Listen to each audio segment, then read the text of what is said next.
A veces pienso que el verdadero peso de la vida no está en los años que cargamos, sino en los silencios que guardamos demasiado tiempo. Yo he callado más de lo que debería, por miedo, por vergüenza, y también por esa absurda creencia de que proteger el dolor ajeno era más importante que curar el mío. Hoy, con 72 años, ya no tengo nada que perder, y siento que si no hablo ahora, mi historia se perderá conmigo. Y sería injusto, porque lo que vivimos en familia puede servir de espejo, de advertencia, y quizá de consuelo para quienes atraviesan tempestades parecidas. Antes de continuar, quiero pedirte algo desde el corazón.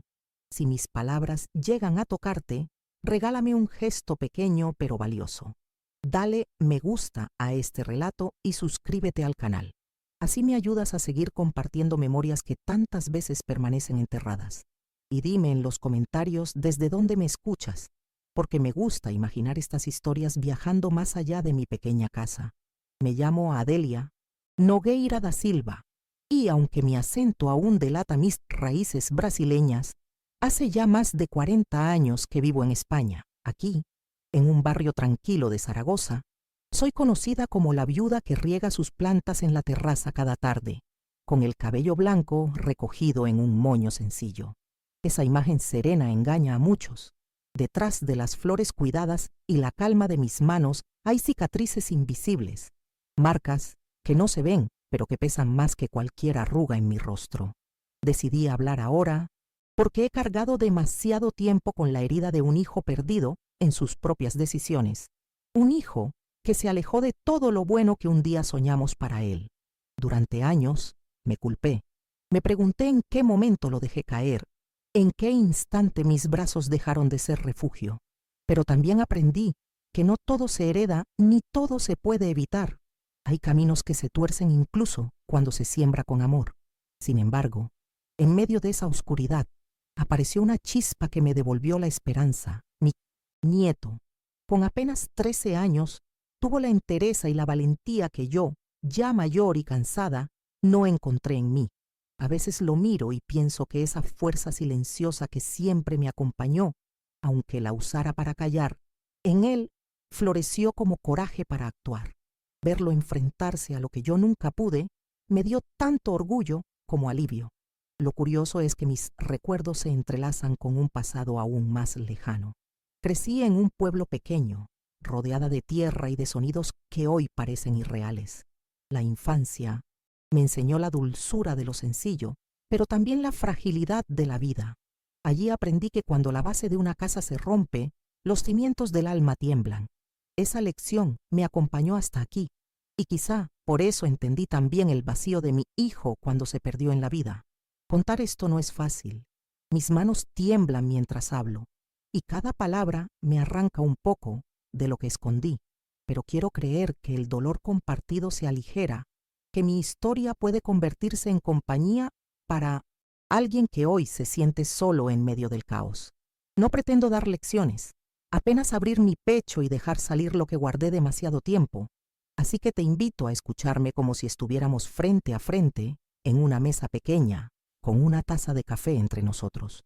No esperes un relato perfecto ni ordenado. Lo que quiero regalarte es verdad, aunque duela, aunque quiebre la voz, porque mi verdad nació en el campo, se fracturó con la muerte, se oscureció con el abandono y renació con la valentía de un niño. Y esa es la historia que hoy necesito contar.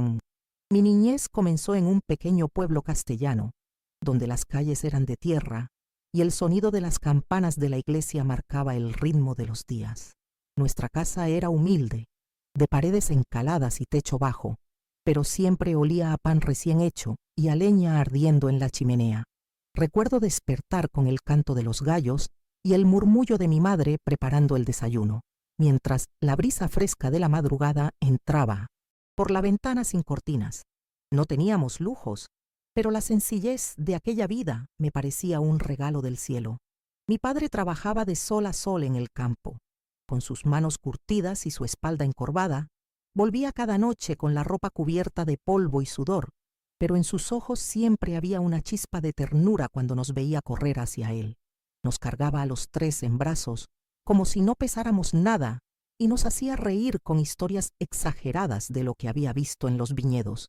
Para mí, él era un gigante invencible, aunque los años más tarde me enseñarían que hasta los gigantes también se quiebran.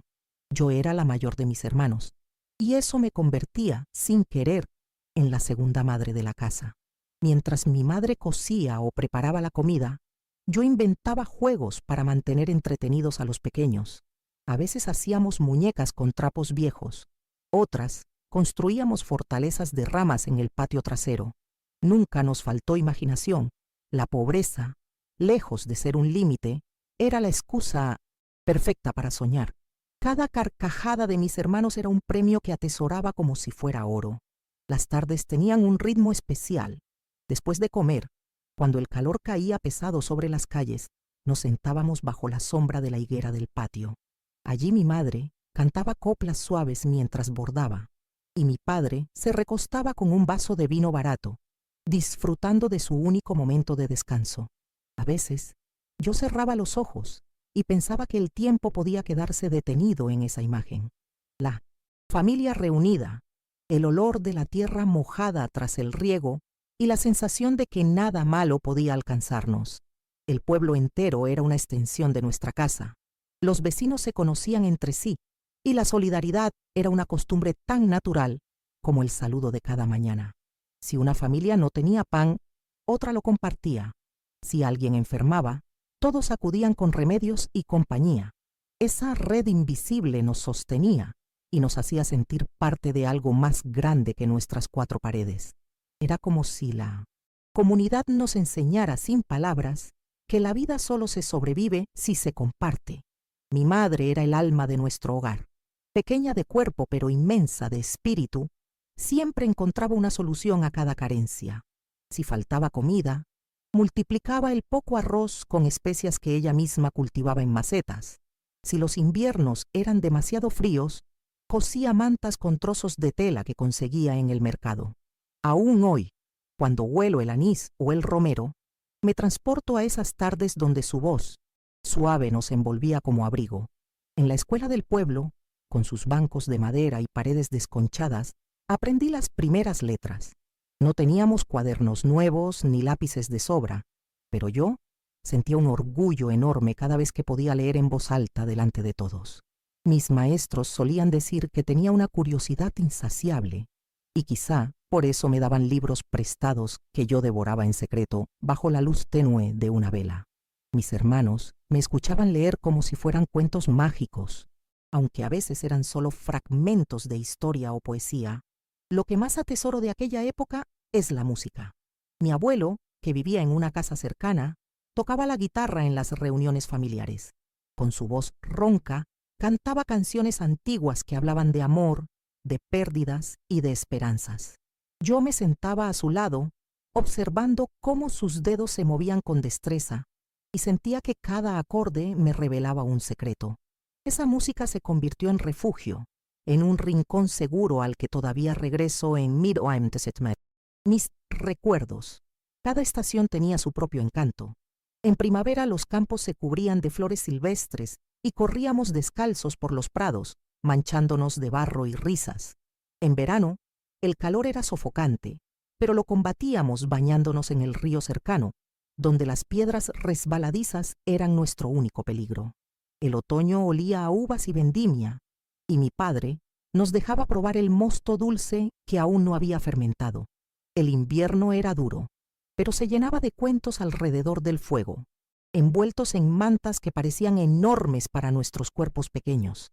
La iglesia del pueblo también ocupaba un lugar importante en nuestra rutina, no porque fuéramos extremadamente devotos, sino porque era el centro de encuentro.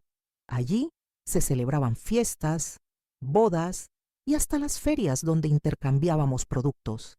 Yo recuerdo la emoción de ponerme un vestido limpio los domingos y sentir que, aunque pobre, podía caminar con la cabeza erguida entre los demás. Esa dignidad sencilla me marcó más de lo que imaginé. Con mis hermanos tenía una relación de complicidad absoluta. El menor, apenas un bebé cuando yo ya soñaba con ser adulta, se aferraba a mí como si fuera su refugio. El del medio era mi compañero de aventuras. Juntos descubríamos cuevas, atrapábamos insectos y nos inventábamos historias de piratas. Yo sentía que mi deber era protegerlos de todo mal, y esa misión silenciosa se convirtió en parte de mi identidad, una que años después me haría cargar más peso del que podía. El mercado del pueblo era una fiesta para los sentidos. Recuerdo los colores de las frutas, el olor del queso curado y las voces de los vendedores ofreciendo sus productos a gritos. Mi madre me llevaba de la mano y me dejaba escoger alguna fruta como premio, aunque fueran solo ciruelas, pasas o una manzana pequeña. Aquella sensación de abundancia, aunque ilusoria, me hacía sentir rica por un instante. Los animales también formaban parte de nuestra vida. Teníamos gallinas, un burro testarudo y, durante un tiempo, un perro fiel que nos seguía a todas partes.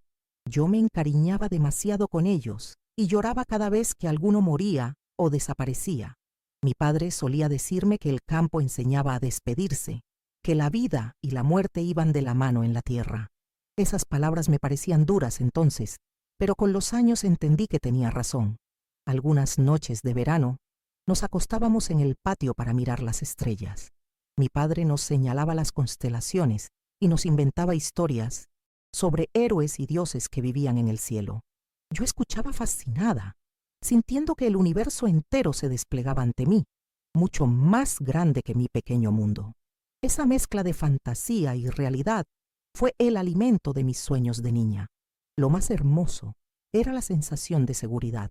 Por mucho que faltaran cosas materiales, yo dormía tranquila, convencida de que nada malo podía ocurrirnos mientras estuviéramos juntos. Esa certeza era un escudo invisible que me protegía incluso en mis pesadillas. Nunca imaginé que un día se rompería con tanta violencia, dejando grietas imposibles de cerrar. Si cierro los ojos, todavía puedo escuchar el repicar de los cubiertos en la mesa de madera, el murmullo de mi madre pidiéndonos silencio cuando hablaba mi padre, y la risa de mis hermanos cuando inventábamos juegos absurdos. Esos sonidos componen la melodía de mi infancia, una melodía que se convirtió en recuerdo cuando la tragedia golpeó nuestra casa. Yo solía creer que la felicidad era eterna, que nada podría alterar esa armonía sencilla, pero la vida, con su crudeza, me mostró lo contrario demasiado pronto. Y aunque todavía guardo en el corazón esos instantes luminosos, lo que vino después oscureció incluso los recuerdos más brillantes. El contraste entre aquella infancia de juegos y la sombra que más tarde nos alcanzó es lo que aún hoy me duele recordar, porque en esa dulzura inicial se escondía también la fragilidad. Éramos felices, sí, pero nuestra felicidad dependía de hilos, demasiado finos, y cuando esos hilos se rompieron, todo se vino abajo. El día en que la desgracia entró en nuestra casa parecía comenzar como cualquier otro. El sol apenas despuntaba entre los cerros y mi madre ya estaba en la cocina preparando el pan. Yo ayudaba a mis hermanos a vestirse para ir a la escuela cuando escuché un golpe seco, un ruido extraño que no encajaba con la rutina. Al correr hacia la cocina, encontré a mi madre desplomada en el suelo, con la harina aún esparcida entre sus manos. Sus ojos se habían apagado de repente, sin aviso, como si la vida hubiera decidido marcharse en un suspiro. La conmoción fue inmediata. Mi padre gritaba su nombre, intentando reanimarla, mientras yo, con apenas 14 años, sostenía a mis hermanos que no comprendían lo que sucedía. El silencio del campo se volvió insoportable, roto solo por los sollozos desesperados. Nunca olvidaré la frialdad de ese instante. El pan sin terminar, la taza de café aún caliente sobre la mesa y la ausencia repentina de la mujer que era el corazón de nuestro hogar. El entierro fue rápido, como dictaban las costumbres del pueblo. La iglesia se llenó de vecinos que llevaban flores y lágrimas. Yo me sentía como si caminara en un sueño pesado, incapaz de asimilar que mi madre ya no volvería a cantar bajo la higuera ni a bordar junto al fuego. Aquella ausencia se clavó en mí con una fuerza indescriptible, arrancándome de golpe la inocencia de la niñez. Desde entonces, nada volvió a ser igual. Mi padre cambió radicalmente tras su muerte. El hombre fuerte y cariñoso que nos abrazaba cada tarde se convirtió en una sombra silenciosa. Pasaba horas sentado frente a la mesa, con la mirada perdida y la botella de vino cada vez más presente. Los campos seguían necesitando su trabajo, pero él ya no tenía fuerzas para sostenerlos como antes, y nosotros, sus hijos, quedamos huérfanos de madre y a la vez desamparados por un padre que se desmoronaba. Yo asumí responsabilidades demasiado grandes para mí. Edad, cocinar, limpiar, cuidar a mis hermanos pequeños. Todo cayó sobre mis hombros de adolescente. Lo hacía en silencio, con la determinación de quien no tiene otra opción. Pero dentro de mí sentía una mezcla de miedo y rabia. Miedo por no saber si lograría mantenernos unidos, y rabia porque la vida me había arrebatado a mi madre justo cuando más la necesitaba. Los vecinos intentaban ayudar con comida o compañía, pero la soledad dentro de la casa era imposible de llenar. Las noches eran especialmente duras. El eco de la ausencia de mi madre resonaba en cada rincón. Mis hermanos lloraban preguntando por ella, y yo no encontraba palabras que pudieran consolar. A veces inventaba que estaba en el cielo cuidándonos, pero ni siquiera yo lograba creerlo del todo. El deterioro de mi padre no tardó en hacerse evidente. Ya no era aquel hombre protector. Se volvió irritable, distante, y a veces desaparecía durante horas sin dar explicaciones. En el pueblo comenzaron los rumores.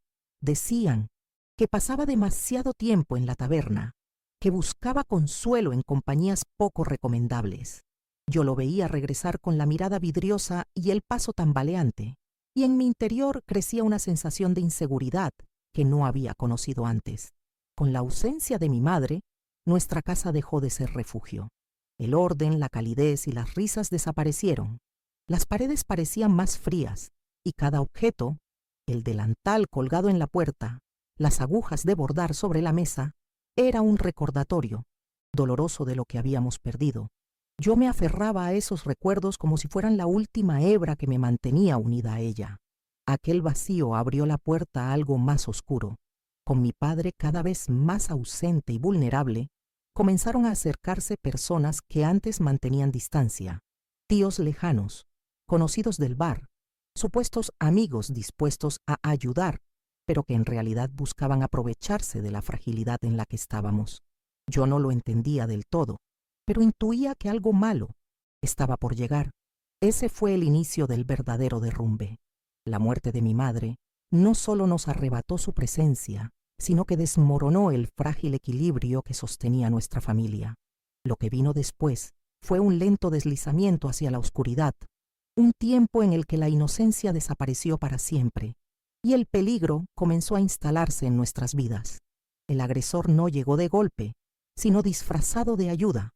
Era mi tío Ramón, hermano menor de mi padre, un hombre que hasta entonces aparecía esporádicamente en fiestas familiares. Después de la muerte de mi madre, comenzó a visitar nuestra casa con más frecuencia, siempre con la excusa de apoyar a su hermano en esos momentos difíciles. Al principio, yo lo recibí con cierta gratitud, pensando que su presencia podía traer alivio, pero pronto descubrí que su interés no era tan noble. Ramón tenía una sonrisa que inquietaba. No era la sonrisa franca del campesino cansado, sino una mueca que parecía ocultar algo más. Llegaba con pan, vino o tabaco para mi padre, y poco a poco fue ganando espacio en la mesa y en nuestras rutinas. Los vecinos decían que era un hombre servicial, que nos estaba echando una mano.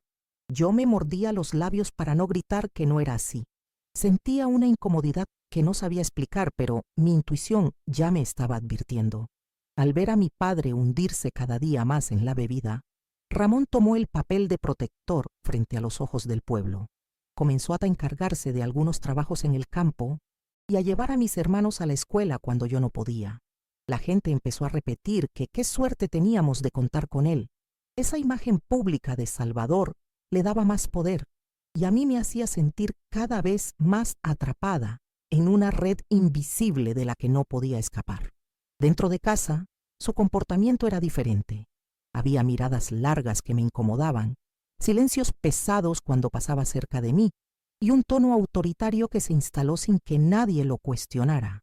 Empezó a decirme cómo debía vestir, cómo debía hablar incluso cómo debía caminar. «Ya eres casi mujer, Adelia», repetía con un aire paternal que en realidad me helaba la sangre. Recuerdo una tarde en la que me pidió que lo acompañara al granero para ayudarle a contar las herramientas. Yo tenía apenas 15 años, pero algo en su mirada me hizo inventar una excusa y correr hacia la cocina. No ocurrió nada entonces, pero esa primera advertencia quedó grabada en mí. Su interés no era protegernos, sino controlarme a mí. Mis hermanos no notaban nada. Para ellos, Ramón era el tío divertido que traía dulces o les enseñaba a silbar. Yo, en cambio, me sentía vigilada constantemente. En las noches, cuando el silencio de la casa se volvía insoportable, escuchaba sus pasos lentos recorriendo el pasillo, como si comprobara que todo estaba bajo su dominio. Me tapaba con las mantas fingiendo dormir, con el corazón golpeando como un tambor. La complicidad del pueblo lo hacía más fuerte. Cada vez que yo intentaba insinuar algo extraño, me respondían con frases como «eres demasiado desconfiada» o «tu tío solo quiere lo mejor para vosotros». Esa falta de credibilidad me encerraba aún más en mi silencio. Aprendí a callar, porque nadie estaba dispuesto a escuchar lo que mis ojos ya sabían. Poco a poco, Ramón comenzó a quedarse a dormir en nuestra casa, primero en el sofá, luego en una habitación improvisada junto a la cocina. Decía que era para cuidar de nosotros, porque mi padre estaba demasiado frágil, pero yo sentía que cada nuevo paso suyo era una invasión a nuestra intimidad, como si las paredes que nos protegían fueran derribándose una a una. Con mi padre cada vez más ausente en el alcohol, Ramón se convirtió en la autoridad indiscutida. Nos imponía horarios, decidía qué hacíamos con los pocos recursos que quedaban y nos reprendía como si fuéramos sus hijos. Mis hermanos lo aceptaban sin cuestionar, pero yo veía en su mirada una satisfacción oscura, como si disfrutara de ese poder recién adquirido. Los primeros episodios de abuso de poder fueron pequeños, casi imperceptibles. Comentarios sobre mi cuerpo en crecimiento, accidentales, roces al pasar por mi lado, órdenes cada vez más humillantes disfrazadas de consejos. Yo no tenía palabras para nombrar lo que estaba ocurriendo, pero mi piel lo entendía. Cada vez que estaba cerca, se me erizaba con miedo. Una vez, mientras tendía la ropa en el patio, se acercó demasiado y me dijo al oído: «Tienes que aprender a obedecer, Adelia. Una mujer que no obedece termina sola». Su voz era baja, pero cargada de amenaza. Me quedé inmóvil, con las manos temblando, incapaz de responder. Esa fue la primera vez que comprendí que estaba atrapada en una jaula invisible, construida con silencio y apariencias. Comenzó a exigirme que me quedara más tiempo dentro de la casa. «Una muchacha no debe andar tanto en la calle», decía. Con esa excusa, limitaba mis visitas a amigas o vecinas, aislándome de cualquier apoyo externo. Al mismo tiempo, me obligaba a hacer trabajos pesados, como acarrear leña o cuidar del huerto, siempre bajo su mirada crítica. Sentía que intentaba quebrar mi voluntad poco a poco, hasta hacerme creer que no tenía salida. En la escuela, mis maestros notaron mi cambio. Yo, que antes participaba con entusiasmo, empecé a guardar silencio y a evitar las miradas. Cuando alguno me preguntaba qué ocurría, respondía con evasivas. ¿Cómo podía explicar algo que nadie estaba dispuesto a creer? La vergüenza se volvió compañera inseparable, y con ella un silencio que me protegía pero también me encadenaba. Ramón utilizaba el miedo como herramienta. Bastaba un gesto suyo, una ceja levantada o un golpe seco en la mesa para que yo me paralizara. Nunca necesitaba gritar. El poder ya estaba en la atmósfera que creaba. Mis hermanos seguían ajenos, y esa era mi mayor angustia, saber que si hablaba, nadie me daría la razón, y quizá incluso ellos me culparían de inventar historias. En una ocasión, escuché a dos vecinas hablar de él. Decían que era un hombre trabajador, que había salvado nuestra casa del abandono. Yo apreté los puños con rabia contenida, porque en realidad estaba destruyendo lo poco que quedaba de nosotros. Esa imagen pública lo blindaba de cualquier sospecha, y a mí me condenaba a seguir callando. Las noches se hicieron interminables. Yo dormía con un oído siempre despierto, temiendo escuchar su puerta abrirse. Cada crujido de la madera me parecía una amenaza, y más de una vez pasé la madrugada entera sentada en un rincón, con las rodillas abrazadas al pecho, esperando que amaneciera para sentirme a salvo entre la rutina. Intentaba refugiarme en los recuerdos de mi madre. Cerraba los ojos y la imaginaba cantando bajo la higuera, como si su voz pudiera darme fuerzas. Pero a veces incluso esos recuerdos se contaminaban con la sombra de Ramón, que parecía ensuciarlo todo con su presencia. Me sentía despojada de cualquier rincón seguro. Mi padre, completamente perdido en el alcohol, no percibía nada, o tal vez no quería percibirlo. Cada vez que Ramón le servía otra copa, él lo recibía como a un hermano fiel. Yo lo miraba con una mezcla de dolor y resentimiento. Aquel gigante que fue mi héroe se había reducido a un hombre débil incapaz de protegernos. El control de Ramón no se limitaba al presente, también sembraba miedo hacia el futuro. Me decía que yo no tenía destino fuera de esa casa, que ninguna persona me querría si no aprendía a ser sumisa. Esas palabras calaban hondo, y aunque intentaba resistirme, comenzaron a convertirse en un eco dentro de mí.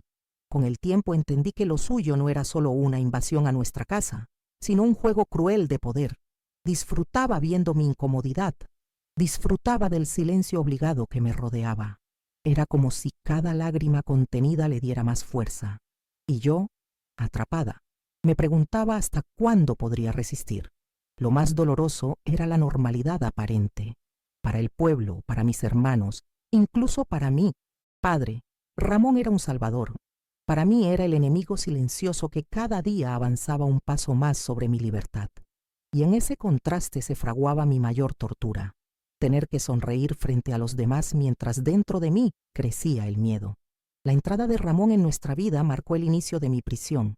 No hubo barrotes visibles ni candados, pero cada gesto suyo fue cerrando una celda en torno a mí.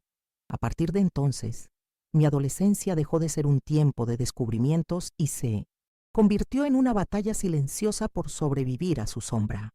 El silencio se convirtió en mi única armadura. Aprendí a medir cada palabra, a controlar cada gesto, a bajar la mirada cuando Ramón estaba cerca. Sabía que cualquier mínima señal de rebeldía podía provocar su enojo, y su enojo era un terreno peligroso. Así, me refugié en un mutismo que me protegía por fuera, pero que por dentro me devoraba poco a poco. Comencé a usar ropa más ancha, buscando esconder mi cuerpo de sus ojos. Eran vestidos heredados de vecinas o prendas de mi madre que aún guardábamos, demasiado grandes para mí, pero que me daban cierta sensación de seguridad. Mis amigas de la escuela se reían de mi aspecto, decían que parecía una anciana. Yo sonreía con esfuerzo, sin atreverme a explicar que aquellos pliegues de tela eran mi muralla contra el miedo. Las noches eran el mayor suplicio. Me acostaba fingiendo dormir, aunque el sueño nunca llegaba. Cualquier crujido en el pasillo me despertaba en alerta, con el corazón golpeando como un tambor. A veces me escondía en el armario, otras me quedaba en el suelo, en silencio absoluto, esperando que amaneciera. Mi cuerpo pagaba el precio, ojeras profundas, cansancio constante y un dolor en el pecho que parecía no irse nunca. En la escuela, mis notas comenzaron a caer. Yo, que antes había sido aplicada y curiosa, apenas podía concentrarme en las lecciones. Mis maestros notaron el cambio, pero lo atribuían a la tristeza por la pérdida de mi madre. Nadie sospechaba que la verdadera causa estaba dentro de mi propia casa. Me volví una sombra de lo que había sido, siempre en silencio, siempre ausente.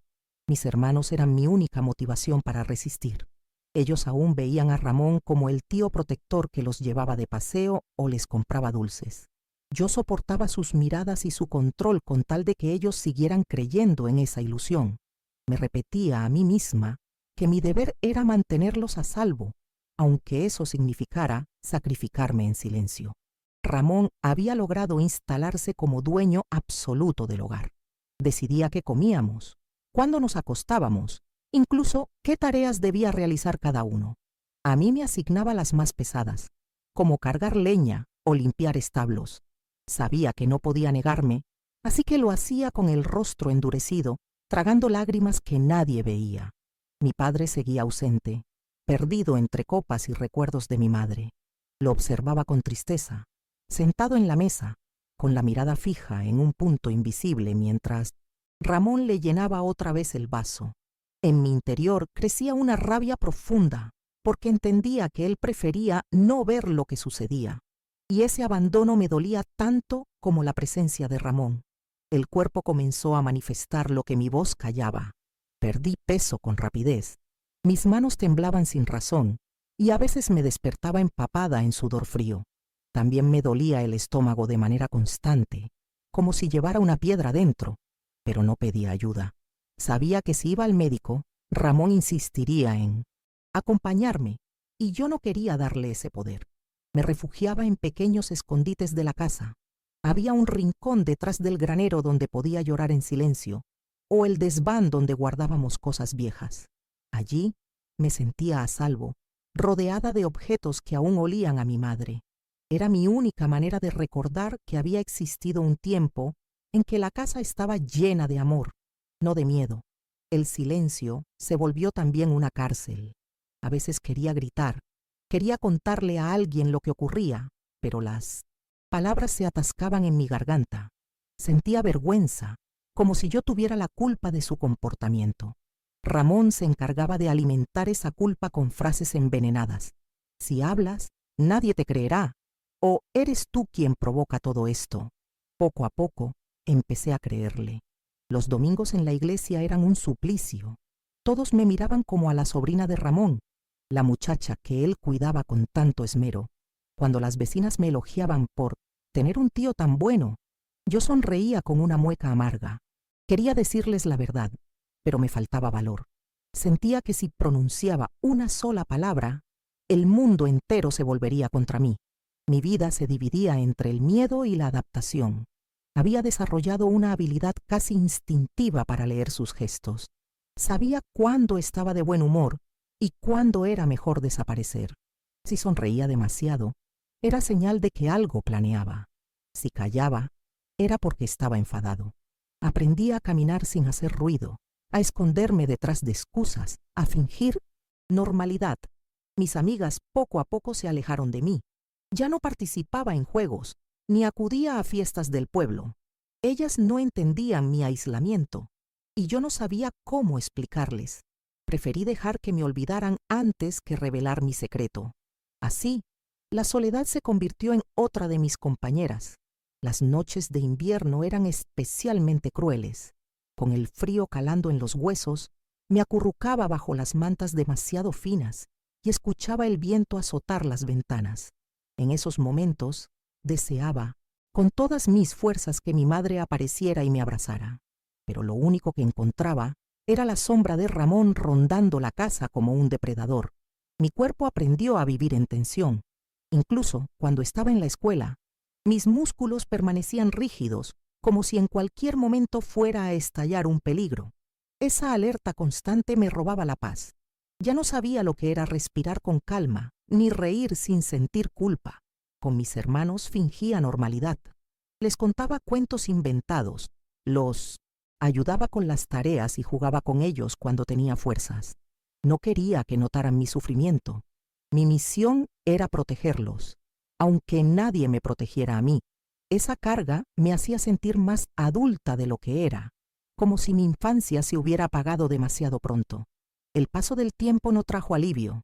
Cada día era igual al anterior, marcado por el miedo y el silencio. Sentía que vivía en un túnel sin salida, donde la esperanza era apenas un eco lejano. A veces pensaba en huir, pero ¿a dónde podría ir? No tenía dinero, ni familia cercana, ni valor suficiente. Comencé a escribir en papeles sueltos, escondidos bajo las tablas del suelo de mi cuarto. Allí volcaba mi rabia, mi dolor y mis deseos de escapar. Era un secreto que me daba fuerzas.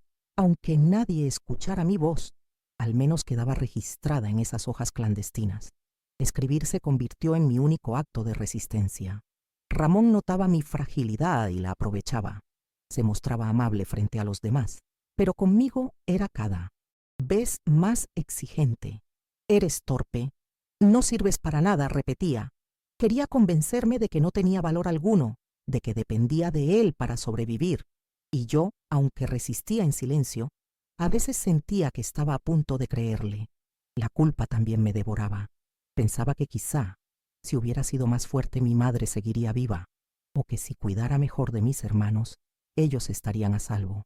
Esa carga injusta se sumaba al miedo, y entre ambas me mantenían encadenada a una vida que no había elegido. Los días de mercado eran mi único respiro. Allí podía ver a la gente, escuchar risas y sentir que el mundo seguía existiendo más allá de mi casa. Pero incluso entonces, Ramón encontraba la manera de recordarme su control. Me acompañaba, vigilaba cada gesto mío, y al regresar me decía en voz baja: «Nunca olvides que todo lo que tienes depende de mí». Aprendí a disimular mi miedo. Sonreía cuando era necesario, respondía con obediencia, fingía no sentir nada, pero por dentro mi cuerpo gritaba. Esa doble vida me desgastaba, me partía en dos: la muchacha obediente que todos veían y la joven aterrada que sobrevivía en silencio. Hubo momentos en los que pensé que no resistiría más. Las noches eran interminables, el cansancio insoportable, pero cada vez que miraba a mis hermanos dormir, sentía que debía continuar.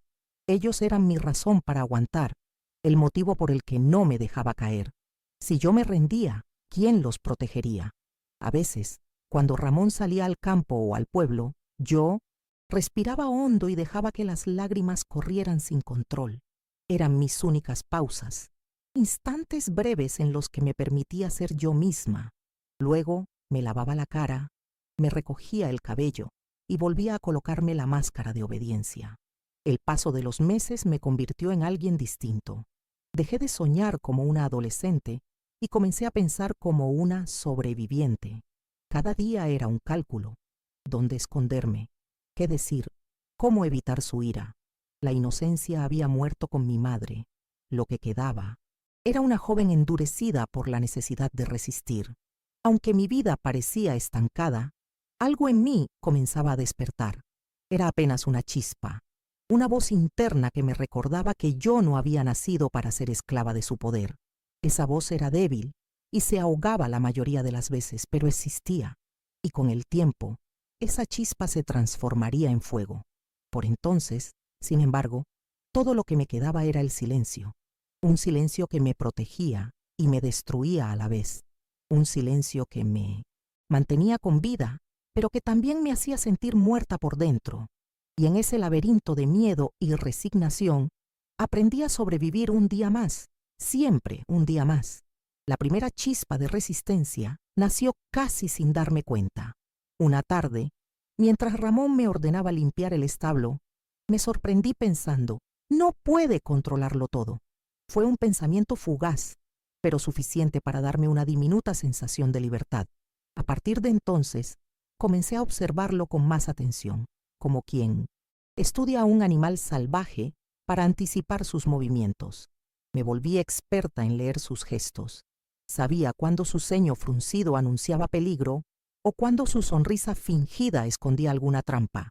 Esa observación no me liberaba, pero me daba ventaja.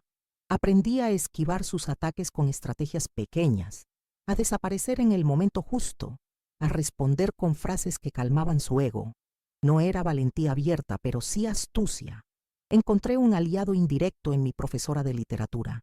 Ella me preguntaba a menudo por qué estaba tan callada y me animaba a escribir más. Yo no me atrevía a contarle la verdad, pero en mis redacciones volcaba emociones disfrazadas. Cuando ella las leía y me decía que tenía talento, sentía que por un instante alguien reconocía mi voz, aunque no supiera lo que escondía. También descubrí que la vecina del frente, una mujer mayor llamada Doña Mercedes, me observaba con atención. Un día me preguntó si todo iba bien en casa. Respondí con una sonrisa forzada, pero su mirada me dijo que no me creía del todo. Aunque no le conté nada, el simple hecho de que alguien sospechara me dio una sensación de alivio. No estaba completamente invisible. Con mis hermanos empecé a protegerme a través de juegos. Les inventaba historias en las que yo era una heroína que luchaba contra un monstruo invisible. Ellos reían, sin entender que aquel monstruo era real y vivía bajo nuestro techo. pero narrar esas historias me hacía sentir que, de algún modo, estaba entrenando mi espíritu para un enfrentamiento inevitable. Una noche, cuando Ramón me ordenó quedarme en la cocina con él, tuve la idea de llevar conmigo a mis hermanos. Les pedí que me acompañaran con la excusa de preparar algo juntos. Su presencia me protegió, porque él nunca se atrevía a mostrar su verdadero rostro frente a ellos. Desde entonces, procuraba no quedarme sola siempre que podía. También empecé a esconder objetos que podrían servirme como defensa. Un cuchillo pequeño detrás de la leña, una piedra grande bajo la cama, incluso un palo en el granero. No sabía si tendría valor para usarlos, pero solo el hecho de saber que estaban allí me daba fuerza. Era mi manera de prepararme en silencio para un posible enfrentamiento. La escritura siguió siendo mi salvación. Cada palabra escondida bajo las tablas de mi cuarto era un grito silencioso contra Ramón. Comencé a escribir no solo mis miedos, sino también planes, ideas de cómo escapar, lugares donde podría refugiarme. Aquellos papeles se convirtieron en mi mapa secreto hacia la libertad. Ramón comenzó a notar que algo había cambiado en mí. Me acusaba de ser más rebelde, de tener miradas desafiantes, y era cierto. Aunque seguía callando, dentro de mí ya no había solo miedo, también había rabia. Una rabia que poco a poco se transformaba en coraje. Lo más difícil era controlar mis emociones en público. Había veces que quería gritar la verdad en la iglesia, romper la fachada de Salvador que él mostraba, pero en lugar de eso, apretaba los puños en silencio y me prometía que un día, de alguna manera, su máscara caería. Esa promesa se convirtió en mi ancla para resistir. Comencé a escuchar con más atención las conversaciones de los adultos. Aprendí sobre la justicia, sobre denuncias y sobre cómo la gente reaccionaba ante ciertas noticias de abusos en otros lugares. Aunque me aterraba pensar en las consecuencias, esa información se almacenaba en mi mente como una posible salida. Un día, mientras ayudaba a doña Mercedes a recoger leña, ella me miró y dijo: «Tienes unos ojos que parecen gritar algo». No respondí, pero sus palabras me acompañaron durante semanas. Por primera vez sentí que alguien veía más allá de mi silencio, y eso me dio fuerzas para mantener viva la esperanza. Cada noche al acostarme, repetía una frase en mi interior: «Esto no será para siempre». No sabía cómo ni cuándo, pero estaba convencida de que llegaría un día en que recuperaría mi vida. Esa certeza, aunque débil, se convirtió en la semilla de mi resistencia. Yo no era aún libre, pero había dejado de ser una víctima pasiva. Había aprendido a estudiar, a resistir y a planear. En silencio, estaba construyendo mi propio camino hacia la salida, un camino que Ramón no sospechaba y que un día se volvería contra él. El punto de ruptura llegó una noche de verano, cuando el calor hacía imposible dormir y las ventanas quedaban abiertas para que entrara algo de aire. Yo estaba acostada, con el corazón inquieto, cuando escuché los pasos de Ramón acercándose a mi cuarto. Aquella vez no se detuvo en el pasillo. Giró la manilla de la puerta y entró con una seguridad que me heló la sangre. Me levanté de golpe, como si un resorte me hubiera impulsado. No estaba dispuesta a quedarme inmóvil. Recordé la piedra que había escondido bajo la cama semanas atrás, y con la mano temblando la sostuve detrás de mí. Ramón se acercó con esa sonrisa torcida que me perseguía en las pesadillas, pero mis ojos ya no eran los mismos. Esta vez había fuego en ellos. Él intentó imponer su tono de autoridad, ordenándome que me sentara, que obedeciera, pero en mi interior algo se quebró. No era la niña asustada de antes. Le grité que se alejara, que no tenía derecho a tocarme ni a decidir sobre mi vida. Fue la primera vez que mi voz sonó fuerte en aquella casa, y me sorprendió a mí misma tanto como a él.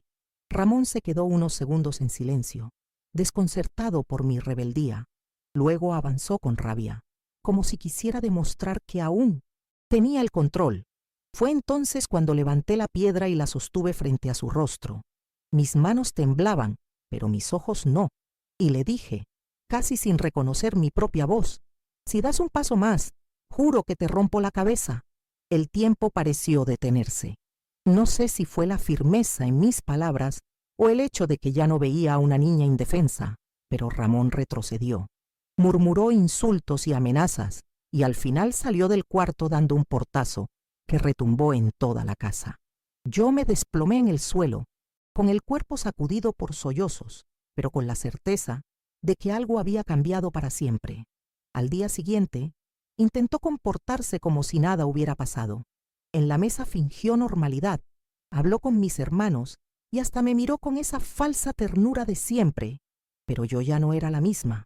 Aunque el miedo seguía dentro de mí, también había descubierto que tenía una voz capaz de enfrentarlo. Fue entonces cuando decidí buscar ayuda. Aproveché un momento en que Ramón había salido al campo y corrí a casa de doña Mercedes. No le conté todo, pero le dije lo suficiente, que me sentía en peligro, que mi tío no era el hombre que aparentaba. Ella me tomó de las manos y me dijo que no estaba sola. Aquella frase me dio una fuerza que nunca olvidaré. Esa misma tarde Mercedes habló con el maestro de la escuela, el único adulto en quien yo confiaba. Juntos comenzaron a vigilar de cerca lo que ocurría en mi casa, sin llamar la atención de Ramón. No hicieron preguntas directas, pero me dejaron claro que, cuando llegara el momento, me respaldarían. Ramón notó que algo había cambiado, y su comportamiento se volvió más impredecible. A veces intentaba mostrarse amable, otras veces explotaba en cólera por cosas insignificantes, pero yo ya había aprendido a resistir. Cada una de sus explosiones solo reforzaba mi convicción de que debía librarme de él cuanto antes. Una noche, mis hermanos se despertaron con mis gritos. Ramón había intentado entrar de nuevo en mi cuarto, pero yo lo enfrenté, golpeando la puerta con todas mis fuerzas. Mis hermanos corrieron a abrazarme, y por primera vez entendieron que algo no estaba bien. Ver sus rostros asustados me dio la certeza de que debía actuar de inmediato. Al día siguiente, mientras Ramón se marchaba al mercado, fui con mis hermanos a casa del maestro. Allí, entre lágrimas, les conté más de lo que nunca había dicho. No entré en detalles, pero dejé claro que vivíamos bajo amenaza. El maestro me escuchó con seriedad y me prometió que ya no Hassensinus. Estaría sola. La noticia se extendió discretamente entre algunos vecinos de confianza. No fue un escándalo público, pero bastó para que Ramón comenzara a sentirse observado. Esa red silenciosa que se tejía a mi alrededor me dio oxígeno. Por primera vez en años, sentí que el monstruo ya no tenía poder absoluto. El punto de ruptura no fue solo enfrentar a Ramón con la piedra en la mano, sino también abrir la boca para decir la verdad. Ese doble acto, el grito y la confesión, marcó el inicio de mi liberación. Aunque el camino aún sería largo, yo ya había dado el paso que cambiaría para siempre el rumbo de mi vida. Ramón nunca volvió a tener el mismo poder sobre mí. Su mirada seguía cargada de odio, pero ya no encontraba en mí a la muchacha temblorosa que solía doblegarse. Poco a poco, se fue alejando de la casa, inventando excusas para pasar más tiempo en el bar o en otros pueblos cercanos. Yo sabía que no había desaparecido por completo de nuestras vidas, pero también entendía que había perdido la batalla. Ya no podía quebrarme. El apoyo discreto de doña Mercedes y del maestro se volvió esencial. Ellos lograron que algunos vecinos comenzaran a vigilar a Ramón, a cuestionar su presencia constante en nuestra casa. Esa red silenciosa de protección me dio aire para seguir adelante. Sentí por primera vez que mi voz había encontrado eco, que mi verdad tenía testigos que no me dejarían caer. Con mis hermanos, el vínculo se volvió aún más fuerte. Después de aquella noche en que me encontraron gritando, comprendieron que yo había estado cargando un peso enorme en silencio. No me preguntaron demasiado, pero me acompañaron con gestos, un abrazo, una mano tomada en la oscuridad, una risa compartida. Ellos se convirtieron en mi razón más profunda para no rendirme. Mi padre nunca llegó a saberlo todo. Su mente, atrapada en el alcohol y en la tristeza por la muerte de mi madre, apenas podía sostenerse a sí mismo. Durante un tiempo lo culpé por no haberme protegido, pero con los años comprendí que también era víctima de su fragilidad. El perdón no fue inmediato, pero me permitió sanar. Lo que quedó de aquella etapa fue una certeza. La esperanza puede renacer incluso en medio del miedo más profundo. Yo aprendí que el silencio puede proteger, pero también asfixiar, y que el verdadero alivio solo llega cuando una voz se atreve a romper la oscuridad. Esa voz fue la mía, débil al principio, pero suficiente para abrir una grieta en la prisión. Hoy, al mirar hacia atrás desde mis 72 años, siento orgullo por la joven que fui.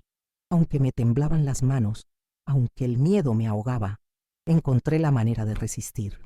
No gané todas las batallas, pero logré lo más importante, salvar mi alma y la de mis hermanos de la sombra que nos amenazaba. Si esta parte de mi relato tocó tu corazón, quiero pedirte algo muy sencillo. Dale me gusta al video y compártelo para que más personas encuentren fuerza en historias como esta. Eso me da fuerzas para seguir hablando de lo que tanto tiempo callé. Y ahora te dejo con mi invitación más íntima. Cuéntame en los comentarios qué sentiste al escuchar mi historia, porque las palabras, cuando se comparten, dejan de ser carga y se convierten en compañía. Y yo, después de tantos años de silencio, solo quiero eso, compañía en la verdad.